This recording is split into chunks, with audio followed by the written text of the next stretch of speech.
So hello and welcome. As you guys probably know already, I'm Andrew Coffin and I'm here today to teach you guys about creating financial abundance through passive income. So what we're going to be doing today is first going through a bit of a 101 about investment in general. Then we're going to be going and getting into an analysis of the different sorts of investment that's out there. So we're talking about crypto, we're talking about NFTs, shares, drop shipping, multi-level marketing schemes, and what you guys should be doing. Now, we're a bit more of an intimate crowd than we thought we would have. So if you guys have any questions, you want to say something, feel free to jump on in. Go ahead. There's not going to be any issues. So the first thing that you guys need to think about when it comes to investments is you need to go and say, right, now what is the purpose of this investment? So you need to, before you start thinking about where you're going to go and put your money, you need to say, I've got this pool of money that's in front of me. What is it actually here for? What am I trying to do with this pool of money? That's because if you're going to be going and using it for, say, your retirement, you're going to be treating it very differently, obviously, to if it's going to be an emergency fund.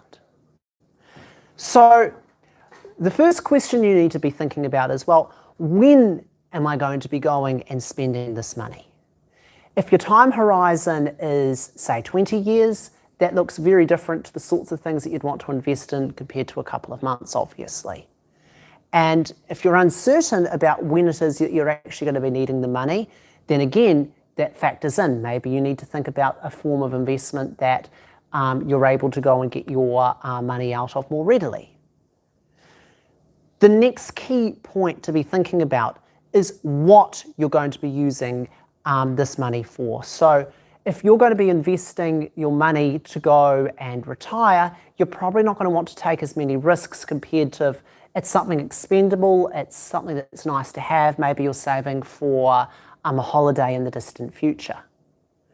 Pretty much these questions of your purpose, when you're using the money and what you're using the money for, they flow in to the idea of how much risk am I willing to accept? And that is the principal thing when whatever it is you're investing in, it's risk. So you look at it from two angles. First, how much risk would be appropriate in an ideal world for you to take? So if, for example, I'm looking at a long-term investment, I don't need to use my money, it makes sense to typically go for a higher risk because over the long term, you tend to make more money that way. But you also need to stop and think, what is my appetite or my partner's appetite for risk? Say that you're married and your wife is quite anxious, and if she finds out that the Bitcoin just suddenly dropped in value, that she'd feel like really shit about that and you're not going to feel at peace. Well, that might be a good reason for you not to go and invest in something as risky, because even if it is theoretically the best idea, believe me, it's not worth it if you're going to be going and having a whole lot of stress coming out of it. So just think about your character and your emotions and that of your significant other if you have one as well. So enough of the investment overview, let's get into crypto. So for those of you who haven't heard about crypto before, and I'm sure you guys have, cryptocurrency is a currency that's not run by a government or a bank. It's independent. And the way that it works is that all the transactions are recorded and held secure, encrypted on the blockchain, but also free for everyone to access. It's like a centralized database, so to speak. And the way they keep it secure is that computers are doing complicated calculations which take up a whole load of computing power and energy in order to go and keep this secure. That's where the mining comes in. And that's why people who mine cryptocurrency get rewarded for cryptocurrency, because otherwise, why would you want to hook your laptop up and spend a huge amount of energy doing this? The final key concept is your wallet.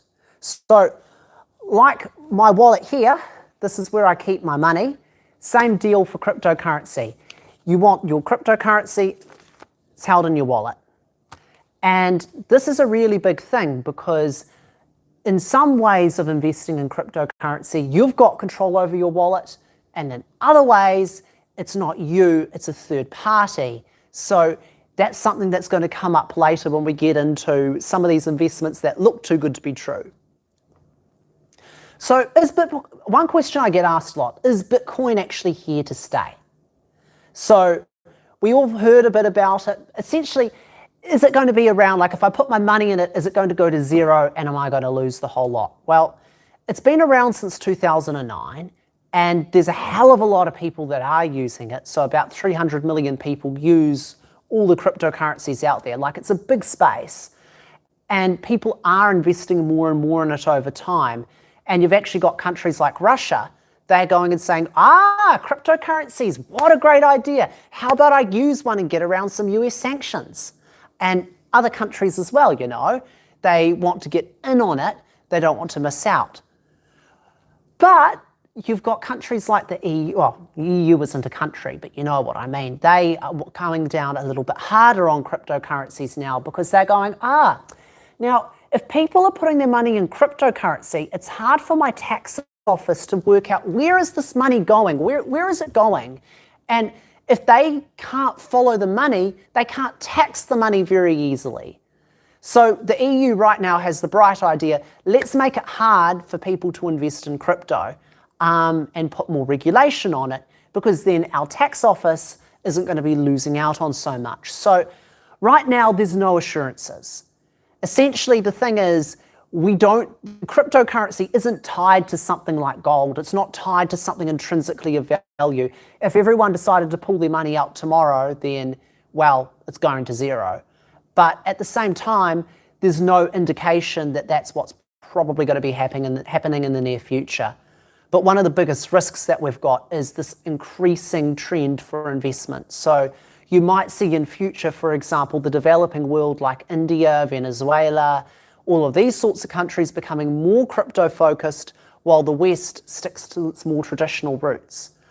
Food for thought, we don't know what the future is, but what this does mean is that this can be a bit of a risky investment. So to give you a bit of a flavor, so on the left, we've got the value of Bitcoin over all time. So if you guys can see my mouse, what's typically happened, so last year I was talking to an expert on Bitcoin and he said, well, it had a big peak, it went down, it had another peak, it went down, and now this is the peak. It's going to the moon, people. It's not going to come down. And it's going to be this exponential growth, and it's come down.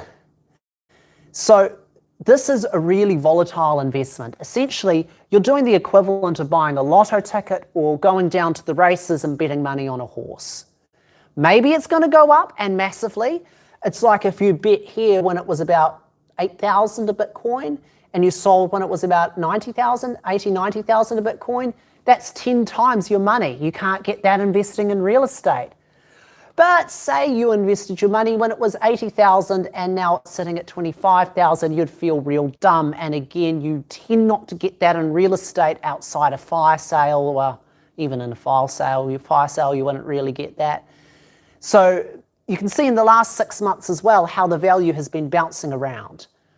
What it means is that if you want to get your money out from Bitcoin and you need to do it in a hurry, it's very hard to tell what's going to happen. Maybe it's going to be 40,000, maybe it's going to be 25,000. It's just bouncing all over the place and you don't have any certainty on a day-to-day basis what your investment's going to do. So essentially with Bitcoin, you're betting because maybe this next spike is going to go even higher. Maybe it's going to hit 200,000 or maybe it's going to drop to zero. So it's just this really risky investment at the moment. But that's not all. Bitcoin is one of the most stable Bitcoins, well, one of the most stable cryptos out there. We have beautiful things like Dogecoin, which has gone up by 60% in the last 6 months. You can see it's in fact, well, it went up nearly 150% and then it fell back down again. Typical Dogecoin, in case you guys don't know, it was made as a meme.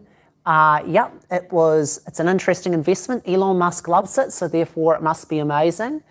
Ethereum is another coin that's out there, but there's many of them. Essentially, A couple of them are more stable than others, but this gives you a sense that there's massive percentage changes. 45% in the last 6 months is not normal for any investment, and this level of volatility is not normal. So essentially, what this is good for is ultra high risk investment. If you have got money that you don't mind never seeing again, but you want to bet on it, like let's say you're a person who likes to buy a lotto ticket. Think of this as your lotto ticket. Maybe you'll win big, but you don't buy a lotto ticket depending on winning big. If you're coming up against people that are saying, well, you should spend your life savings in crypto, you should invest big on crypto, be careful, because this is really risky stuff. You wouldn't bet your life saving, you wouldn't like spend your life savings buying lotto tickets or go down to the races and bet it all on one horse. And if you wouldn't do that, don't do it for crypto. You just need to be careful. Only put in what you're prepared to completely lose. So it does have a place nowadays, I believe, in people's investment portfolios, but only in small amounts and not something that you're willing to lose. Like, it's not something you're willing to, well, you're going to regret losing, and typically you do it for the long term. There's a few ways you can actually buy Bitcoin and other cryptocurrencies. A retailer is a bit like if you can imagine here, I've got my wallet, someone else will sell me a Bitcoin and they will charge me a transaction fee, and it lives in my wallet, in my pocket, and I'm happy. In comparison, in an exchange, my wallet isn't in my pocket, and it's in my pocket, it's with this other person, and they're not going to charge me as much money. But if there's fraud or they go bust, where's my wallet? It's over there with them, and you might lose access to all the crypto in your wallet. So maybe it's worth it. Maybe you might feel that the greater return is worth the risk of going with an exchange, and some exchanges are better than others, but do your homework, and if in doubt, a retailer is safer because whoever holds the wallet and the password to the wallet holds the crypto. And if it's not you, be careful. That puts you in a really vulnerable position to fraud. So non-fungible tokens are next. NFTs are, well, they're interesting. So you're going to have to bear with me here. So if you can imagine a picture, an image. And if I got a picture of this mouse, I put it on the computer, anyone, you can get it on Google, everyone can get a copy of it. But an NFT is a unique picture because of the metadata. Translation is geeky computer stuff, which means that essentially you can tell apart one image from another, even though they look the same. And they're bought and sold online in cryptocurrency, these images that are unique, and it's recorded on the blockchain like it is for cryptocurrencies. But the key thing is you do not sell any rights in relation to the picture. If I'm a photographer and I take a picture and I sell you the right to use it, then you've got the right to use it, you've got the right that no one else is going to use it under most circumstances. You've got a bundle of rights attached to this image. With an NFT, you got nothing. You just got a pretty picture. So it's a pretty picture that everyone else can have a copy of, everyone else can use. You just have the bragging rights. I own this NFT. And quite often you'll see with art projects, this is something that's growing nowadays. So NFT, so while I was suggesting maybe crypto is here to stay, maybe it isn't, to be blunt with you guys, I will be surprised if NFTs stick around, because essentially it's got no value outside of what people will pay. So what that means is if I decide that this is worth $1 million and you decide it's worth $1 million, we have a bidding war and it gets sold for $1 million. And then when everyone else looks at it and says, what are you on about? I could buy these bags from Alibaba for 50 cents. Then everyone turns around and goes, oh, I'm not going to pay $1 million anymore. And then the price fades away. So be really careful with NFTs, because I suspect this has already been happening more and more over 2022, and again, I was saying to you guys before, betting your life savings on crypto is like going to the races and putting it all on one horse and saying, yes, this is the horse for me. Well, NFTs is more like, I don't know, throwing it down the toilet and hoping that it's going to, I don't know, come out on the other side with more money. I mean, it could happen. I just really, really would be careful.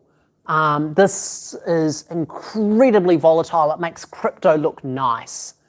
So now we're going to do a bit of a game here. So what we're going to do is we've got, like I said before, we've got some prizes here today. Essentially, we have got a course which I'll tell you guys about after the main presentation, and we've got some free tickets. Well, normally we sell it for $300, a little over $300, and for the people who win the prizes, they'll get a free copy of it. So this is a little bit of a competition. Here we have 3 NFTs. We have, in the first, on the left, we have the picture of the first tweet ever. I don't know what the thing in the middle is. And the thing on the right is a grey rock. So which of you, feel free, whoever wants to put up their hand. The question is, which one do you think sold for the most? The last time it was sold, which one do you think sold for the most, medium, and the least? Just take a punt. Which is the most expensive, medium expensive, least expensive? And if you want to guess the amounts, go for it. Middle, rock, then Twitter. Okay. Anyone else? I go for Twitter, then rock, and then the middle. Yeah, anyone else? I'll go for rock, Twitter, and then the middle stuff. All right, well, we have a winner. So, well done. So, after the seminar, come on down and we'll go and give you the coupon and we'll grab your details. So, there's a bit of a story now. I said the latest time it was sold. So, that is a great example of the tweet. When it was first sold, it sold for 2.9 million US dollars. And then everyone decided it was worthless, and then the guy could only sell it for 6,800. That's a great example of how the market is exactly what people decide it is. There's no intrinsic value in this. You don't get any rights, nothing. The middle one, 0 USD, they couldn't sell it. And the right one, 300,000. So rock, left, middle. Yeah. So these are all examples. These are real NFTs. I swear, I am not making this up. So yeah, be careful with NFTs. You can buy them through marketplaces, a little bit like Facebook Marketplace, except for NFTs.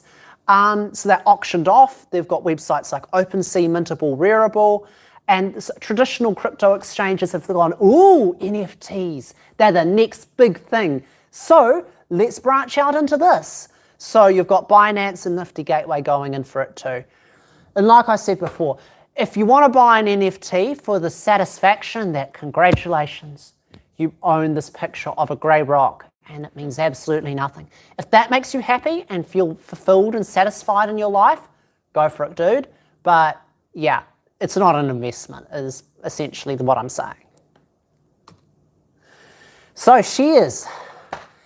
Right, so the basic idea of a share is that you have got a slice of the company. So if you imagine the company as a pie, the share is a slice of the pie and it entitles you to certain things. So if the company makes a whole load of money and they decide that they want to be so kind to give some to the shareholders, they don't have to, but they might, then what will happen is that you will get part of that money they pay to the shareholders in proportion to how much of the pie you own. So that's what a dividend is. You'll find that there's a couple of different ways you can invest in shares. You might buy individual shares, like I might go, trade me, I think it's going to go up, it's going to the moon, guys. So you bet on trade me, and that's one way you can do it, buy them as an individual.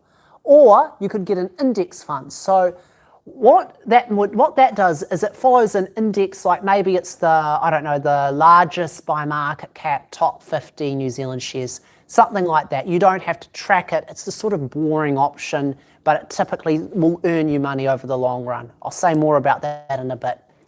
And the last one are exchange traded funds, which is similar to index funds, except you've got a broker selling them to you. Don't worry too much about that. But meme stocks, now those are the ones that you're going to see marketed quite heavily. There's a lot of talk about it, especially if you're on Reddit. Don't know how many of you guys have seen Wall Street Bets, but this is a beautiful picture right off Wall Street Bets.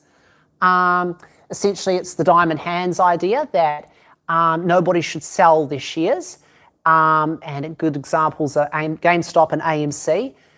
And I'm actually going to go through to this to show you the diamond hands reference. So you see here where AMC, there's this big spike up.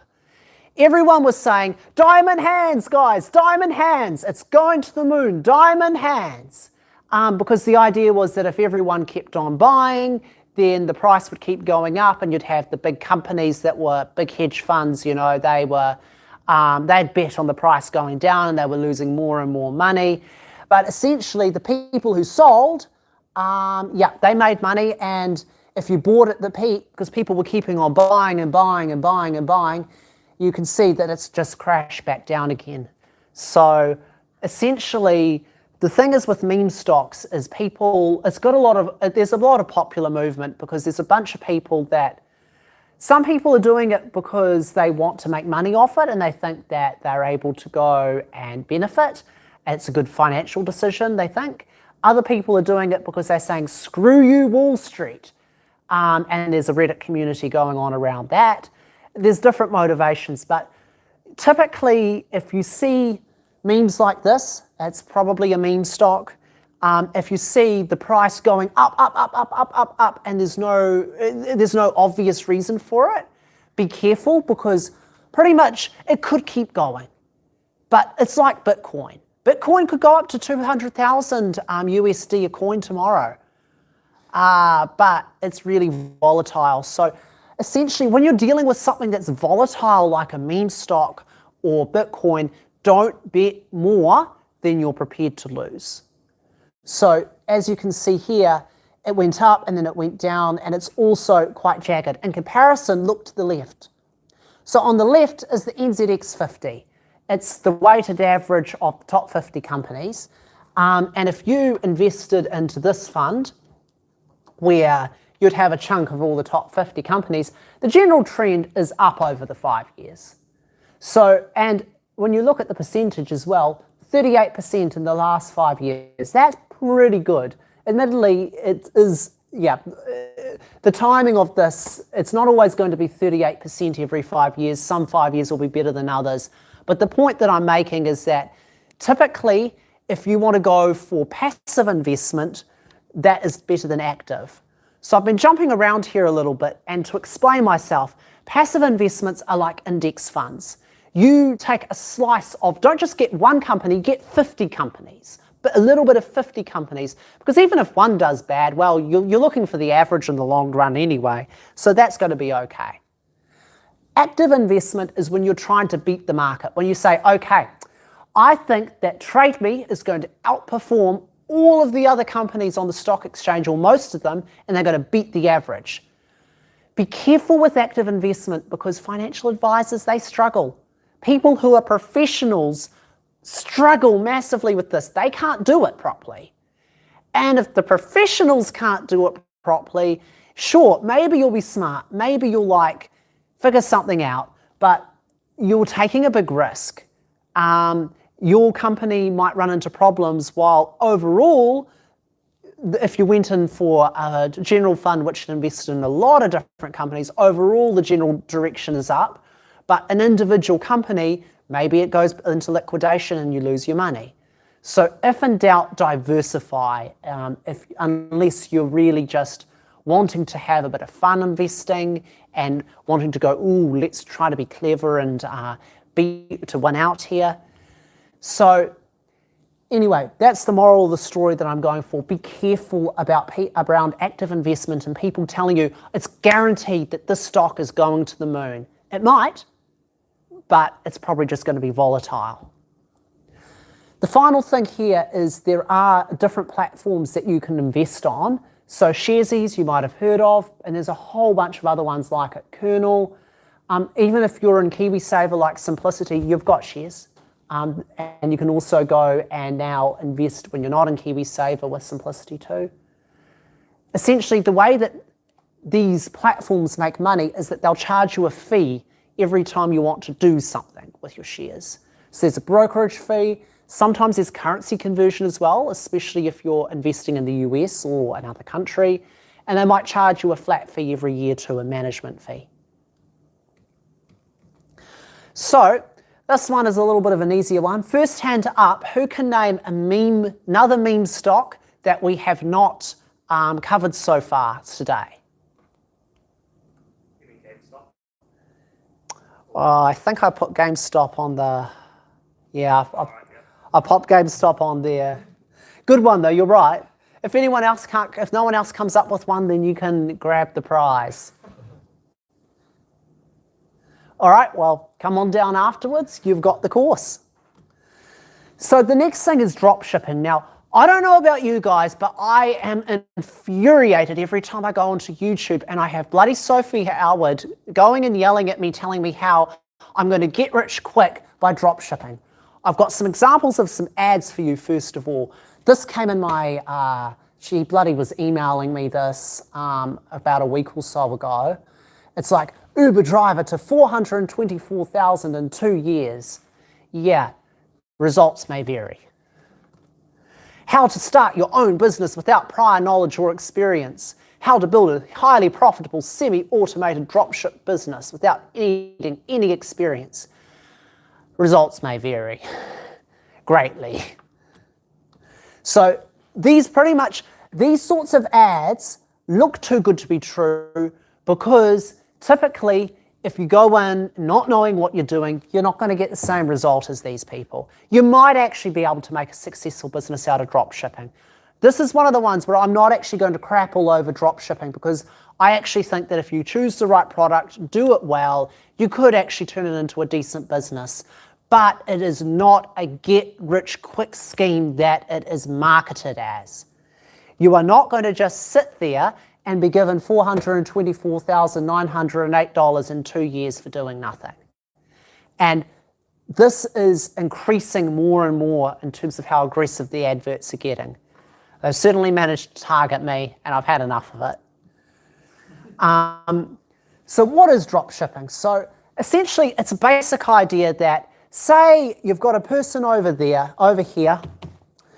We'll do it with the tissue paper. So you've got a person over here, they're the customer. Person over here, they're the seller. I am in the middle. I buy the product from them and I throw it over. I do not hold any inventory myself. Every time the customer makes an order, I order it too. And it just goes straight through to them. Sounds like a great business model, right? You don't have to hold any stock. You don't have to, all you've got to do is sit there and when an order comes through, you place an order and then you make the difference in the price. Sounds like a dream come true. And that's exactly how it's marketed. You can see it also happens through a lot of platforms like Shopify. Amazon is a favorite one, Facebook Marketplace. Essentially though, this is a legitimate business model, but it's a tricky one to do because if you are able to find somewhere else cheap so that you can buy this product, your customer is probably also looking on Google and they're probably going to find this and say, well, if I can get the same thing at a cheaper price from these fellas, why would I buy from you? So essentially, drop shipping is quite a competitive market unless you get the product right. And that's really hard to do. Otherwise, it would all be rich drop shippers. So the market is there, like there's 200 billion or so USD done on it each month, and it's becoming more and more common in retail. But it's something that you'd go into expecting it to be hard work to go and select the right product, hard work to market it. This isn't a get-rich-quick scheme. It's a get-rich-with-hard slog scheme. That's the problem that I have with the marketing. Here, the business is actually sound. My issue is with the marketing side of things. So, like I'm saying here, Yeah, it's a business, it works, but I don't think it lives up to the hype. Essentially, you've got a large number of people get pulled in to this, and they go and say, well, actually this is hard, and they lose money and then they quit. And they've happened to buy the free course from Sophie Howard, not the free course, sorry, the paid course from Sophie Howard or whatever it is that she's offering you, and then you go, oh, this is too hard, and quit, and then you lose the money. It's interesting, Sophie Howard used to be very much into dropshipping. Now she's into teaching people how to dropship, and yeah, that's her angle on it. So now we've got another question. So if you have a look here, we have got a business structure. So first person who can tell me what they think this is. Yeah, it's a pyramid scheme. All right, well, yeah, you can come down and get your free course prize, but considering you're my wife, it's probably not the smartest. Oh, who said it? Oh, you said it. Great, okay, you get the prize. I was just going to say, if my wife was going to win my own course, that probably wouldn't be so smart. Yeah, so come on down afterwards as well, and we'll give you a coupon too. So I've had a bit of personal experience with these bandits, and I've made a complaint to the Commerce Commission, and I'm enjoying waiting to see how that one goes. So Amway is big overseas, and they are alive and well in New Zealand. They call themselves names like the Success Club, or they keep changing their name pretty much. When too many people realise that it's a pyramid scheme, they change their name, and they'll be affiliated. Essentially, they'll be affiliated to Amway, but you've got to dig for it. So if someone on the street or someone that you meet comes up to you and has a book and says, you should read this book, Business of the 21st Century, by Kiyosaki. What was his first name? The guy who wrote Rich Dad, Poor Dad, Robert Kiyosaki.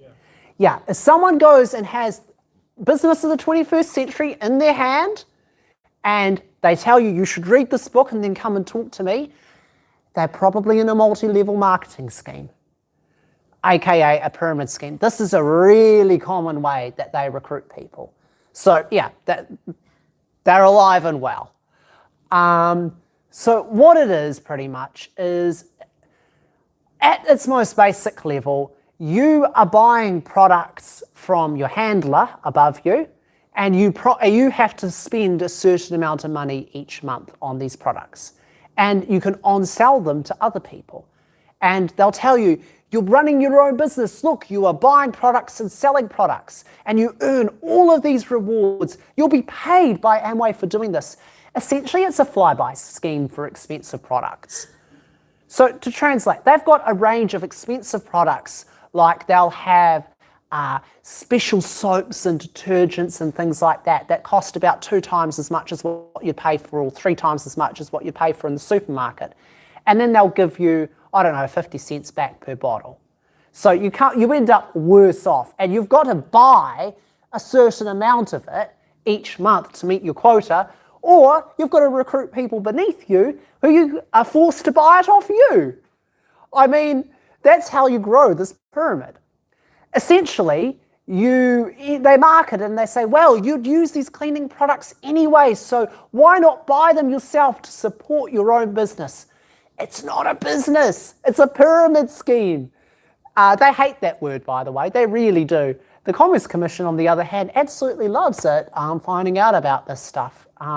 Yeah, there's a whole bunch of these chapters around, and they'll typically try to keep you in by focusing on the personal development side of things. So they'll tell you that they'll teach you how to make sales, how to improve your life, make you more confident, and all that's true. They've got some actually genuinely good coaching programs, but the cost of the coaching programs is being essentially in a pyramid scheme where you are required to be spending all of this money each month or recruit people beneath you. The reason why a pyramid scheme is a scam, for those who are wondering, is, think of it this way: if you can only make money by recruiting people beneath you in the pyramid, this pyramid can't grow forever, or it's going to reach the whole world.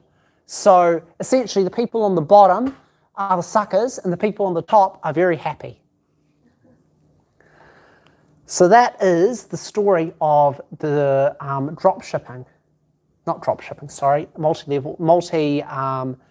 this is the story of MLM schemes, multi-level marketing. So these are the sorts of things that you'll see from Amway and adverts in New Zealand. They'll say that you can climb through the ranks. You start at bronze and then you go to silver and then gold and then ruby and platinum and diamond, and there's all these rewards. You'll travel the world. You'll learn about all these things about business. You'll be such a successful entrepreneur. Yeah, pyramid scheme. But yes, so this is an example of, it just gets really complicated. As soon as you try to get them to show you the money, and I highly recommend you do if someone does approach you with something that looks too good to be true, as soon as you get them to show you the money, it gets complicated fast because they're trying to wriggle around it being a pyramid scheme where you're losing money. So they'll tell you all about this reward system and that reward system, and if you do this, you'll get that money, and you get lost in a bit of a maze. So I've gone pretty quickly through everything so far, and we've got plenty of time. So let's actually give you guys a bit of a talk about an example investment strategy from what we've learned. You'll notice there's no multi-level marketing schemes on there, and you'll notice there's no non-fungible tokens on there. Essentially, I think that, say you've got a pool of money and you don't want to touch it for 5 years, it's going towards a house deposit. Initially, you want that money to do more work for you by investing it at a higher risk, so over the 5 years you make a bigger return. So that means that you'll want to put some of it into different investments potentially. Here, because it's 5 years, maybe you want to put 5% on crypto. You're taking a punt, maybe it will work, maybe it won't. The reason why it might be okay is because from about, say, 3 years, you'll be looking at it and you'll be going, right, when crypto looks high, time to cut the crypto, cash out, move it into shares. As time goes on and you get closer and closer to that date that you're buying your first house, you gear down the risk, down the risk, down the risk. You don't want all of your assets, you don't want 5% still in assets like crypto when you're going to be buying your house tomorrow, because the bottom could drop out at any moment. But over 5 years it's fine, but you just need to make sure that you're thinking about cashing out before it's too late. Otherwise, if at 4.5 years, shares crash, crypto crashes, you lose a whole lot of money, you'll be waiting for another 5 years for it to come back up and again to start climbing again. So just because you're saying this is the risk profile at the start of your investment, keep reviewing it. As the timelines come shorter, your appetite for risk needs to decrease because you will be using the money soon. When you're using the money soon, if the value dips, you've got a big problem because you don't have that money that you wanted to use. So that's why your appetite for risk has to go down over time. So say you wanted to go as well, you're going to have money in the bank too. I know that you see quite often there's advertisements out there saying, wow, inflation, you're just losing money by having it in the bank. But what you are getting from having it in the bank is accessibility. If it turns out that I lose my job tomorrow, or I don't know, I break my laptop over there, or something goes wrong, I've got the money. So an emergency fund in the bank really does make sense because of that accessibility. Again, term deposits, they're not sexy, but you could break them if you have to get access to the money. So again, if you're in a financially tight position or financially volatile, I would highly recommend that you focus on investments that you can get the money out and there isn't so much risk that if you have to do that in a hurry, shares are going through a bad patch right now and you've got to get out, you're in trouble. Ditto with crypto. So that's the sort of thing you really have to keep in mind. So for things like a home deposit, yeah, share index fund would be pretty good 5 years out, a little bit in crypto, some individual, like if you're a bit of a speculator, maybe some individual shares, that's all fine. But just keep reviewing it and keep thinking about what is the purpose of each pool of money? When am I going to use it? And what is it for? Because that is what determines your risk profile. Whenever you see somebody advertising some sort of scheme, some sort of, you're going to get rich quick, this is going to the moon, NFTs, or crypto this, crypto that, remember those basic principles. They're going to serve you well every single time. Essentially, all of investment comes down to those basic principles. And you look at it and you think, well, who benefits from, essentially the people that are overhyping the marketing typically will be the ones that benefit, or they've done it themselves and they don't want to feel like they're the only ones, so they're encouraging their friends and stuff to do it. So we're coming towards the end of the seminar, so before I move on to this, does anybody have any questions so far?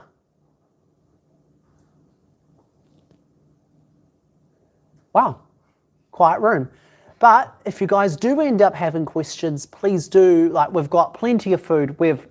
Let's just be honest, we've massively overcatered, so it's not just going to be nibbles, there's a full-on dinner here of samosas and brownies and chocolates, so go wild, guys, dig in. We're going to be going and having our next free seminar over in January on the 19th at 6 p.m. here. And it's going to be a little bit different to this one, because instead of talking about passive income and different sorts of investments that you can have, we're going to be talking about successful savings. So the focus is, sorry, not successful savings, conscious spending. I'm getting my course mixed up with this. So essentially what the next seminar is going to be about is we're going to be going and taking you through a spending tracker, taking you through a budget. Like this one, it's going to be free. And the focus there is on awareness, because when you're aware of your habits around money, that's when you're able to go and make changes. You might be wondering as well, I had a few questions when I was talking to people, well, why are we actually doing this? So yes, I want to help you guys, but I'm also not doing it entirely out of the goodness of my heart. So I'm also needing to make money myself. So what I am doing is I've got a course myself that I'm selling. I promise you it's not a get-rich-quick scheme.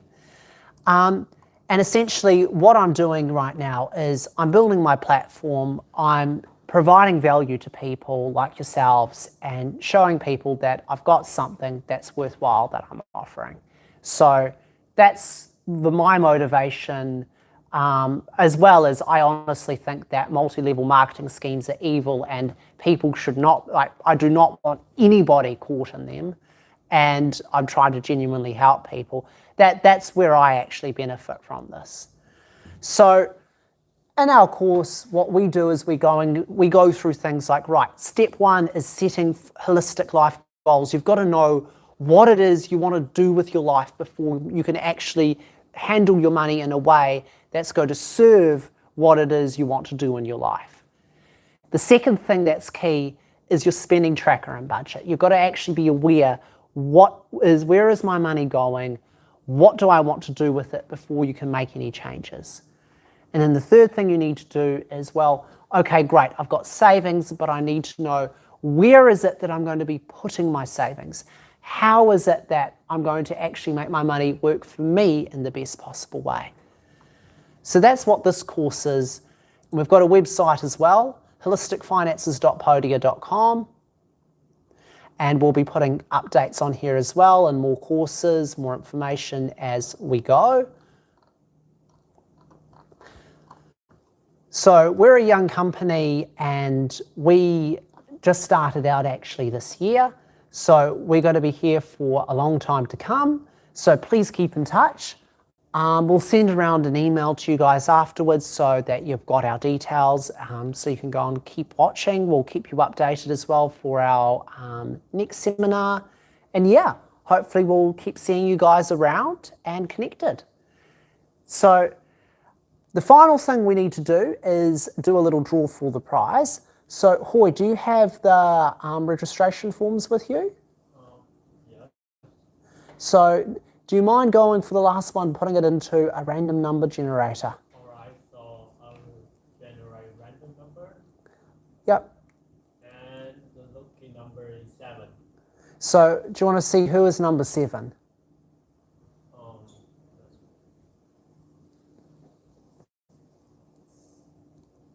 It's Harry Lee.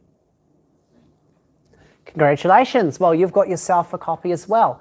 So what's happened right now, the food is being put outside as we speak. So now what we've got is a little bit more of an informal sort of networking time for you guys to enjoy plenty of food, chatting to each other as well.